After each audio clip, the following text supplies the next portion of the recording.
Hi friends, welcome to Sangavi சமையல். இன்னைக்கு வந்து ஒரு சூப்பரான ரெசிபி தான் உங்களுக்கு நான் செஞ்சு காட்ட போகிறேன். சிக்கன் ஈரல் தான் நம்ம பண்ண போகிறோம். சிக்கன் ஈரலில் வந்து கல்லீரலும் அந்த ஈரலும் வச்சு தான் நம்ம கலந்து செய்ய போகிறோம். அதோட ஹெல்த் பெனிஃபிட்ஸ் என்னன்றது எனக்கு தெரிஞ்சதை உங்களுக்கு நான் உங்க கூட ஷேர் பண்ணிக்கிறேன். ஏன்னா எனக்கே வந்து அந்த மாதிரி வந்து ப்ராப்ளம் இருந்ததுனால எனக்கு ரீசெண்டாக இப்போ தான் வந்து அது ஒரு 1.5 இயர்ஸாக வந்து நான் சாப்பிட்டு பழகிக்கிட்டேன். சின்ன வயசுலேருந்தே எனக்கு சிக்கன் ஈரல்லாம் பிடிக்காது, நான் சாப்பிட்டதும் கிடையாது. அது மாதிரி சிலர் வந்து நிறைய பேர் இருக்கலாம். அதோட கொஞ்சம் ஹெல்த் பெனிஃபிட்ஸ் தெரிஞ்சிச்சுன்னா நீங்கள் கூட அதை ட்ரை பண்ணி பார்ப்பீங்க. அதனால் நான் சொல்கிறேன். இர்ரெகுலர் பீரியட்ஸில் ப்ராப்ளம் இருக்கிறவங்க, அப்படின்னா ரத்த சோகை, அதாவது ஹீமோக்ளோபின் வந்து லோவாக இருக்கிறவங்க, நம்ம எப்படி ஆட்டு ஈரல்லாம் சாப்பிடுவோமோ அதே மாதிரி தான் சிக்கன் ஈரலும் சாப்பிட்லாம். அதில் நிறைய பெனிஃபிட்ஸ் இருக்குது. எனக்கும் அதே மாதிரி பீரியட்ஸில் நிறைய ப்ராப்ளம் இருந்தது. எனக்கு டாக்டர் வந்து சொல்லி தான் இந்த ரெசிபி வந்து நான் ட்ரை பண்ணி சாப்பிட்டேன். ரொம்பவே வந்து எனக்கு ரிசல்ட் இருந்தது. அதனால் உங்கள் கூட நான் இதை ஷேர் பண்ணிக்கலாம். நிறைய பேர் தெரிஞ்சிருக்கலாம், நிறைய பேர் தெரியாமல் இருக்கலாம். நிறைய பேருக்கு ஈரல் வந்து பிடிக்கும், இல்லை பிடிக்காமல் இருக்கலாம் இல்லையா? அதனால் இது மாதிரியான யூஸ்ஃபுல்லான பெனிஃபிட்ஸ் இருக்குது அப்படின்றப்ப வந்து நம்ம சாப்பிடுவோம். அதனால் உங்கள் கூட நான் ஷேர் பண்ணியிருக்கேன். இந்த ஈரல் சாப்பிட்றதுனால இது மட்டும் இல்லாமல் கூட பார்த்தீங்கன்னா பிசிஓடி ப்ராப்ளம் இருக்குங்க, பிசிஓஎஸ்ன்னு சொல்லுவாங்க. அப்புறமா ஓவலேஷன், நம்மளுக்கு வந்து எப்படின்னா நம்ம நியூட்ரஸில் இருக்கக்கூடிய எக்லாம் வந்து அது வந்து பெஸ்ட்டாகி வர்றது தான் நம்மளுக்கு பீரியட்ஸ். அது நடக்காமல் சில பேருக்கு வந்து ஒபிசிட்டி ப்ராப்ளமாக இருக்கலாம், இல்லைனா பிசிஓடி ஸ்டார்டிங் பாட்டம் லெவலில் கூட இருக்கலாம். அதெல்லாம் கூட க்யூர் பண்ணணும்னா நீங்கள் வந்து வீக்லி ட்வைஸ் வந்து இந்த சிக்கன் ஈரலை வந்து ட்ரை பண்ணி பாருங்கள். கண்டிப்பாக ரிசல்ட் கிடைக்கும். ஏன்னா அதுக்கு எக்ஸாம்பிளாக நானே இருக்கேன். எனக்கும் கொஞ்சம் ப்ராப்ளம் இருந்ததெல்லாம் இதை சாப்பிட்டு எனக்கு கொஞ்சம் சரியாக இருக்குது. அதனால் நீங்களும் இதை மிஸ் பண்ணாமல் ட்ரை பண்ணி பாருங்கள் இந்த ரெசிபியை. இந்த ஈரல் வந்து எப்படி செய்யலான்றது வாங்க பார்க்கலாம். அதுக்கு தேவையான பொருளும் என்னன்னு பார்த்துட்டு செய்ய ஸ்டார்ட் பண்ணிடலாம். சிக்கன் ஈரல் ஃப்ரை பண்ணுறதுக்கு தேவையானது, நான் இந்த மாதிரி ஈரல் வந்து குட்டி குட்டியாக கட் பண்ணி போட்டிருக்கேன். இல்லை நான் ரெண்டுமே எடுத்திருக்கேன். இந்த ரஃப்பாக இருக்கக்கூடிய ஈரலும் எடுத்துருக்கிறேன், கல்லீரல் மண்ணீரல் ரெண்டுமே எடுத்துருக்கிறேன். இப்போ இதுக்கு தேவையான பொருட்கள் வந்து ஒரே ஒரு வெங்காயம், கொஞ்சம் கருவேப்பிலை, கொத்தமல்லி, அப்புறம் இதில் வந்து இஞ்சி பூண்டு இருக்குது. அதுக்கப்புறம் மஞ்சத்தூள், வெறும் மிளகாய்த்தூள் கொஞ்சமாக எடுத்துருக்கிறேன். அப்புறம் குழம்பு மிளகாய்த்தூள், வீட்டில் அரைச்ச மிளகாய்த்தூள், அப்புறம் சிக்கன் மசாலா, அப்புறம் மல்லித்தூள், அப்புறமா இது லாஸ்ட்டாக சேர்க்கறதுக்கு மிளகுத்தூள், தேவைக்கு வந்து சால்ட்டு, எண்ணெய். அவ்வளோதான். இப்போ நம்ம எப்படி செய்கிறதுன்னு பார்க்கலாம். இப்போ அதுக்கு முதல்ல நான் இந்த மாதிரி வந்து ஒரு கடாயை எடுத்துருக்கிறேன். எங்கள் வீட்டில் வந்து கேஸ் வந்து முடிஞ்சிடுச்சு, புக் பண்ணியிருக்கோம், 2 நாள் ஆகுன்றதுனால இப்போ நம்ம வந்து இந்த மாதிரி மினி போர்ட்டபிள் மினி ஸ்டவ்வில் தான் நான் இன்றைக்கி ரெடி பண்ணுறேன். ஏன்னா எனக்கு கரண்ட் அடுப்பு வந்து கம்ஃபர்டபுளாக இல்லை, அதனால் வந்து நான் இந்த ஸ்டவ்வில் வந்து செய்கிறேன். இப்போ வந்து கடாய் நல்லா ஹீட் ஆகிடுச்சு. இப்போ இந்த வறுவலுக்கு தேவையான எண்ணெய் சேர்த்துக்கலாம். இது கொஞ்சம் எண்ணெய் அதிகமாக விட்டுக்குங்க, அப்போ தான் கொஞ்சம் டேஸ்ட் செம்மையாக இருக்கும். இதுக்கு நம்ம பட்டை கிராம்பு அந்த மாதிரிலாம் எதுவுமே சேர்க்கல. அதுக்கு பதிலாக நம்ம சிக்கன் மசாலா மட்டும் தான் எடுத்துருக்குறோம். நீங்கள் வேணும்னா வந்து இது கூடவே வந்து கொஞ்சம் கரம் மசாலா, கறி மசாலா அது ஏதாவது இருந்தால் சேர்த்துக்கோங்க. ஏன்னா நல்லா சூடாயிடுச்சு. இப்போ நான் வெங்காயமும் இந்த கருவேப்பிலையும் சேர்த்துக்கிறேன். இந்த வெங்காயத்தை கொஞ்சம் பொன்னிறமாக வதக்கலாம். ரொம்ப ப்ரௌனிஷாக இல்லை, கொஞ்சம் மீடியமாக வந்து வதக்கிடலாம். இப்போ நல்லா வதங்கட்டும். இது இப்போ ஓரளவுக்கு நல்லா வந்து வெங்காயம் வதங்கிடுச்சு. இப்போ நம்ம இஞ்சி பூண்டு சேர்த்துக்கலாம். கொஞ்சமாக சேர்த்தா போதும் இதுக்கு. இப்போ இதையும் கலந்து விட்டுறலாம்.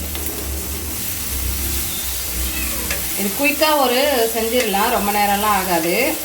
இதில் நிறைய ஹெல்த் பெனிஃபிட்ஸ் இருக்குது. அதனால் நீங்கள் வந்து இரெகுலர் பீரியட்ஸ்லாம் வந்து கொஞ்சம் கரெக்டாக வராது அந்த மாதிரி இருக்கவங்க இதை கண்டிப்பாக செஞ்சு சாப்பிடுங்க.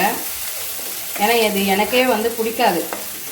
நான் ரொம்ப வருஷமாக அது பிறந்ததுலேருந்தே சாப்பிட மாட்டேன். எனக்கு நான்வெஜ் பழக்கமான நாளில் இருந்தே நான் இந்த மாதிரி ஈரல் இதெல்லாம் சாப்பிட மாட்டேன்.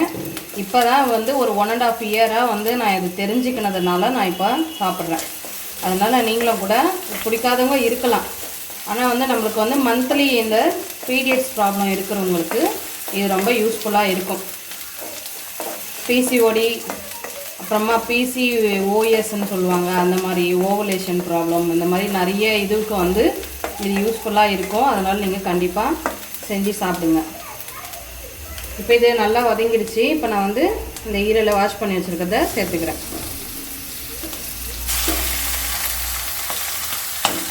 இது ரொம்ப காஸ்ட்டும் கிடையாது, எல்லாராலையும் அஃபெக்ட் பண்ணுற ஒரு அளவுக்கு தான். இது வந்து நான் இது மொத்தம் வாங்கினது 100 rupees தான் வாங்கினேன்.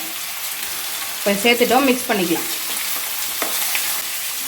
இப்போ அடுத்ததாக இதுக்கு தேவையான மசாலா சேர்க்கலாம். ஏன்னா இது வேகிறதுக்கு வந்து கொஞ்சம் நேரம் தான் எடுக்குன்றதுனால ரொம்ப நேரம் வதக்கணும்னு இல்லை. மசாலா சேர்த்துட்டு நம்ம வதக்கிக்கலாம். இப்போ மஞ்சள்தூள் சேர்த்துக்கலாம். இது கொஞ்சம் நிறையவே போயிடுங்க, ஏன்னா வந்து கொஞ்சம் கவுச்சி ஸ்மெல் இருக்கும். அடுத்து இந்த ஃப்ரைக்கு தேவையான அளவுக்கு நான் பிங்க் சால்ட்டு சேர்க்குறேன், நீங்கள் கல்லுப்பு இருந்தாலும் சேர்த்துக்கோங்க. இப்போ அடுத்ததாக நம்ம வந்து சிக்கன் மசாலா சேர்த்துக்கலாம். கொஞ்சமாக தான் எடுத்துருக்குறேன். நீங்கள் இதை பார்த்துட்டு நீங்கள் அதிகமாக செய்யும்போது அதிகப்படுத்திக்கோங்க, கம்மியாக செய்யும்போது கொஞ்சம் குறைச்சிக்கோங்க. ஏன்னா இது வந்து பெப்பர், நம்ம வந்து இன்றைக்கி வந்து செய்ய போகிறது பெப்பர் ஃப்ளேவரிங்காக செய்ய போகிறோம். அதனால் மிளகாய்த்தூள்லாம் கொஞ்சம் கம்மியாக எடுத்துகிட்டு பெப்பர் மட்டும் கொஞ்சம் ஜாஸ்தி பண்ணிக்கோங்க. இது வெறும் மிளகாய்த்தூள் கொஞ்சமாக எடுத்துருக்கேன். எல்லாம் ஒரு 1/4 டேபிள் ஸ்பூன் அளவுக்கு தான் நான் உங்களுக்கு காட்டிகிட்ருக்கிறேன். இது மட்டும் கொஞ்சம் ஒரு டேபிள் ஸ்பூன், ஒரு மீடியமான டீஸ்பூனில். இது வீட்டு மிளகாய்த்தூள்.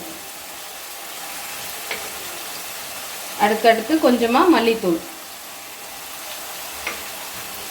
இப்போ இது எல்லாத்தையும் மிக்ஸ் பண்ணிடலாம்.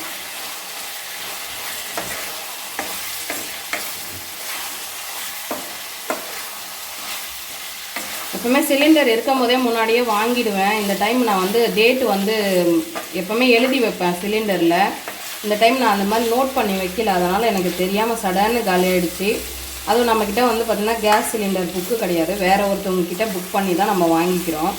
அது என்னன்னு தெரியல, ஒரே நாளில் வந்துடும். இந்த டைம் வந்து 2 days ஆகிடுச்சு. அதனால தான் உங்களுக்கு வந்து இது மாதிரி கேஸ் ஸ்டவ்வில் செய்யலாமா இந்த மாதிரி நான் உங்களுக்கு ரெசிபி வீடியோ எடுத்துருக்குறேன். இது எப்படி இருக்குன்னு சொல்லிவிட்டு கமெண்டில் சொல்லுங்கள்.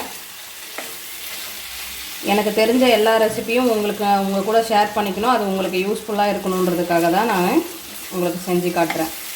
இதை நல்லா மிக்ஸ் பண்ணி விட்டுட்டோம்.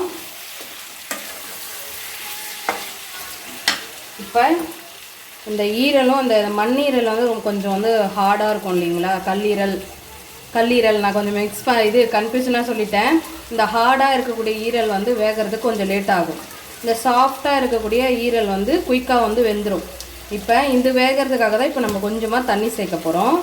இப்போ ஒரு 1/2 டம்ளர் தண்ணி சேர்த்துக்கிறேன். இப்போ இது வந்து நல்லா வெந்து வந்ததுக்கப்புறமா தான் நம்ம கடைசியாக என்ன சேர்க்க போகிறோன்றது பார்க்கலாம். இது அப்படியே வந்து ஒரு 5 நிமிஷம் நல்லா வந்து வெந்து வரட்டும். சிம்லேயே வச்சு வேக விட்டுறலாம். வெந்ததுக்கப்புறமா பார்க்கலாம். ஃப்ரெண்ட்ஸ், நம்ம 5 நிமிஷம் அப்படியே விட்டுருந்தோம் வேகட்டோன்னு. இப்போ வாங்க பார்க்கலாம். நான் அதுக்கிடையில் ஒரே ஒரு டைம் மட்டும் கலந்து விட்டுட்டு போனேன். இப்போ நல்லா தண்ணி நல்லா வற்றி நம்மளுக்கு சூப்பராக வந்திருக்கு வெந்து. இப்போ இந்த ஸ்டேஜில் வந்து நான் ஒரு ஸ்பூன் அளவுக்கு மிளகுத்தூள் வச்சுருக்கிறேன். வீட்லேயே அரைச்சது தான், குறைன்னு அரைச்சிருக்கேன். இப்போ இது சேர்த்துக்கிறேன்.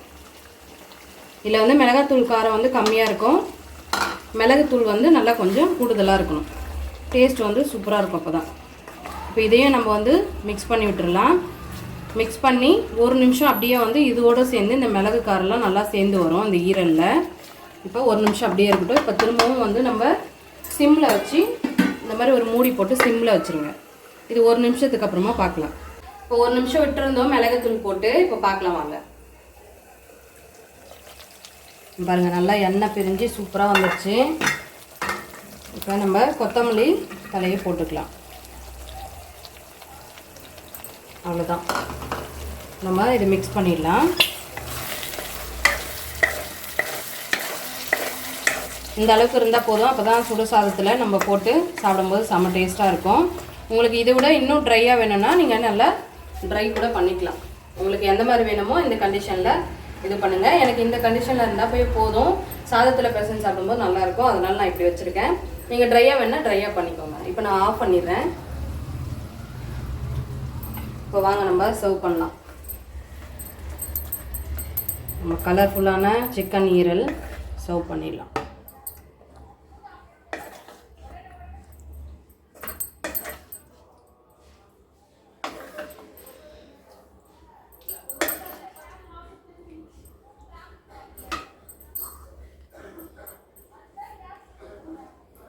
அட்டகாசமான சிக்கன் ஈரல் ஃப்ரை வந்து நம்ம எப்படி பண்ணுறதுன்னு பார்த்தோம். இதே மாதிரி நீங்களும் மிஸ் பண்ணாமல் ட்ரை பண்ணுங்கள். இந்த வீடியோ பிடிச்சிருந்தா லைக் பண்ணுங்கள், ஷேர் பண்ணுங்கள், கமெண்ட் பண்ணுங்கள். இது போல் நிறைய வீடியோஸ் பார்க்க நம்ம சேனல் சப்ஸ்கிரைப் பண்ணி சப்போர்ட் கொடுங்க. Bye friends.